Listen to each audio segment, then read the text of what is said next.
자, 마키아벨리 6번째입니다. 옥중수고, 그람시 옥중수고를 하겠습니다. 이 옥중수고의 이제 1장이 현대군주라고 하는 제목으로 되어 있고, 이제 여기서 그 시작을 어떻게 하냐면 자코뱅주의라고 하는 것을 얘기를 해요. 자코뱅주의가 뭐냐? 그 다음에 여기 이렇게 쭉 보면 어떻게 하면 이 노동자와 농민들을 효율적으로 단합시킬 것이냐. 그래서 현대의 군주, 그러니까 자코뱅주의라는 게 어떻게 보면 리드하는 거죠. 현대의 군주죠. 자코뱅이라는 게 여기서 보면 마키아벨리 생각하는 게. 그게 이제 공산주의라는 거예요. 공산주의 정당. 그러니까 그 공산주의 정당이 마치 마키아벨리가 살았던 시대의 군주처럼 공산주의라는 정당이 이탈리아에서 민중운동과 노동자운동을 주도하고 그래서 이제 사회주의 국가를 만들고 민중의 나라를 만들려고 해야 되는 방법인데 농민들과는 연대를 어떻게 할 것이고 뭐 그런 얘기를 고민하는 거예요. 그래서 이 처음에 보면은 마키아벨리 정치학에 대한 간단한 주석 이렇게 시작을 해요. 이 현대의 군주라는 챕터 안에 이게 이제 수고죠. 그 안에 이렇게 소 제목들이 있는데 첫 번째 소 제목의 첫 번째 챕터의 제목이 마키아벨리 정치에 대한 간단한 주석이에요. 그다음에 이제 뭐라고 얘기했냐면 마키아벨리는 양자를 결합하여 교의적인 합리적인 요소를 대장이라고 하는 인격체 속에 육화시킴으로써 자신의 개념의 상상적인 예술적인 형식을 부여했다. 그러니까 뭐냐면 과거의 정치과학이라는 게 신화하고 생동적인 작품, 그러니까 신화 뭐 이게 뭐예요? 정치를 이렇게 해야 돼. 약간 플라톤적인 냄새가 강한 거죠.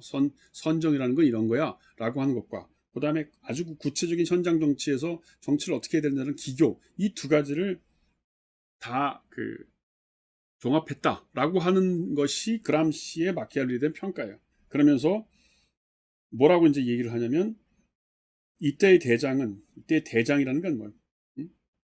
앞서가는 용병부대의 대장, 앞서가는 사람. 이제 같은 말이죠. 자코뱅주의, 앞서가는 사람, 공산주의 정당, 뭐 이런 거. 그러니까 정치를 앞서서 끌어가는 사람. 이런 걸 이제 대장이라는 표현을 썼는데 군대의 대장처럼.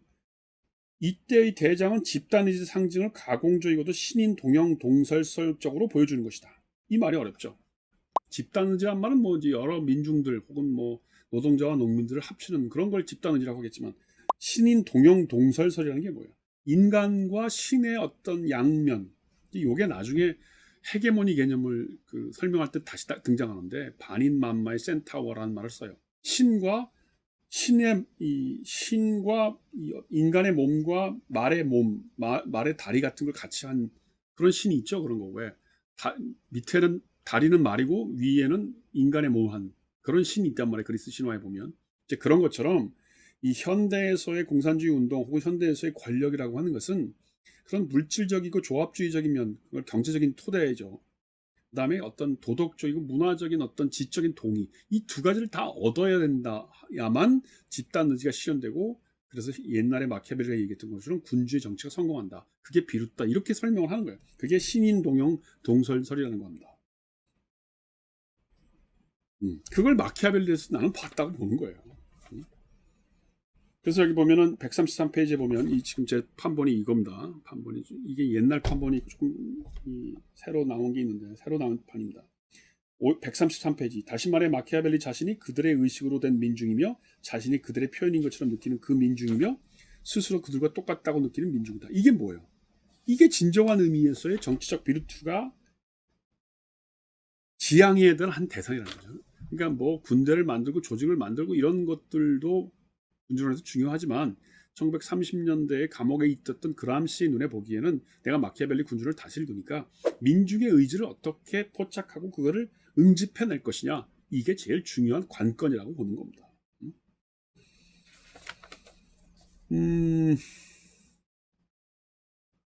당대의 이태리 공산당이나 그 당대의 그 정치적인 이론가 중에서는 이 소위 공산주의 혁명이나 아니면 노동자 운동을 이끌어가는 방법이 뭐가 있느냐? 크게 보면은 소위 보르디가라고 하는 이태리 이 공산당 내의 이론가는 강제적인 힘, 물리적인 힘 이런 걸 통해서 사람들을 집결시켜야 된다고 하는 입장이 있었어요. 보르디가라고 하는 사람이 그런 사람.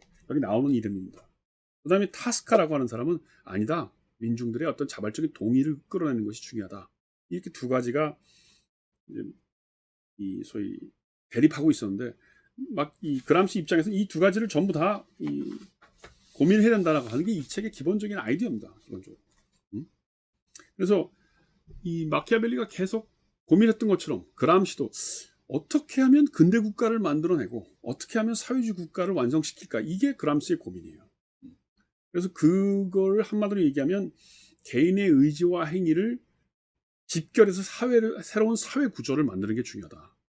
그래서 그런 국민적이고 민중적인 지지를 받는 하나의 사회 구조를 뭐라고 그람시는 표현했냐면, 개념화했냐면 역사적인 블록이라고 했어요. 역사적인 블록. 그런 말 많이 써요. 소위 그람시 연구자들이 많이 쓰고, 그게 이제 우리나라의 어떤 사회 구성체 논쟁이 있을 때 80년대 90년대 사회 구성체 논이 한참일 때 한국 사회를 분석할 때 이제 뭐라고 얘기했냐면, 한국의 역사적인 블록 혹은 한국의 사회 구성체는 어떤 형태를 띠느냐, 뭐 이런 걸로 많이 분석을 하고 이용했던 단어입니다.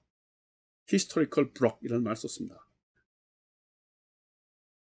그 히스토리 블록이 어떻게 만들어지고 그걸 어떻게 분쇄시켜서 새로운 형태의 히스토릭 블록으로 갔냐, 이게 이제 소위 마크시즘의 틀에서 보면 그게 이행이죠. 자본주의 사회에서 사회주의로 가는. 그런 게 당대의 이론가들한테는 좀 없었다는 거죠. 이론적인 수준에서 보면. 그 다음에 이제 두 번째로 이 그람시가 고민했던 게 뭐냐면, 왜 노동자들이나 민중들이 투쟁에 나서지 않느냐, 그겁니다. 당대의 파시즘 정권이 와서 사실 1900년대 초반에 사회주의나 공산주의 쪽에 가입을 하는, 정당에 가입하는 노동자의 수가 굉장히 많았어요. 굉장히 높은 득표를 했습니다. 실제로 국회의원 선거에서도. 근데 1920, 30년대부터 서서히 소위 파시즘 정권이 득세를 하면서 이 사람들을 회유를 하죠. 그래서 이제 점점 사회주의 운동의 노선이 약화됩니다. 왜 이렇게 약화될까? 이거를 단순히 어떤 물리적이고 어떤 경제적인 뭐 절망감, 실패 이렇게 보는 것이 아니고, 그람시는 그게 도덕적이고 어떤 지적인 문제라고 보는 겁니다. 특히 그람시한테는 중요한 게 뭐냐면 문화적인 면과 지적인 어떤 교육의 문제를 굉장히 강조해요. 그래서 나중에 보면 지식인 중에 이제 유기적 지식인과 전통적 지식을 나누면서 세상을 이렇게 하나의 히스토리컬 블록에서 새로운 히스토리컬 블록으로 이해할 때는 유기적 지식이 나서 새로운 비전을 제시하고, 그 유기적 지식인의 어떤 새로운 비전들이 민중들에게 전파시킬 수 있도록, 스며들 수 있도록 뭔가 어떤 사회주의 운동, 노동 운동을 바꿔야 된다, 이런 얘기를 하는 거예요. 맨날 파업만 하고 그럴 게 아니라는 거죠. 특히 이제 이 그람시가 썼던, 이 책에도 나오지만 그람시가 분석했던 아주 유명한 여러 가지 글 중에 뭐가 있냐면, 이제 이 대중문화론이라는 게 있어요. 왜 그람시가 대중문화론 같은 책을 썼을까요? 그러니까 그람시가 보기에 이 민중계급들이 그렇게 혁명의 노선으로, 투쟁의 노선으로 안 나타나는 이유가 뭐냐면, 부르주아 문화 혹은 파시즘의 문화가 만들어내는 어떤 문화적인 양식들, 대표적인 게 무슨 소설 혹은 신문이죠. 이런 거, 신문, 소설. 당시에는 활자 문화가 이제 익숙해졌던 시대니까, 그런 것들을 통해서 이 민중계급, 노동자계급이 자기도 모르게 이렇게 문화적으로 동화되고 수행해야 된다는 거예요. 그래서 당시에 있었던 무슨 소설을 분석한 글이 있어요. 이제 이 안에 보면. 그러니까 민중들한테 베스트셀러로 읽혔던 그런 소설들이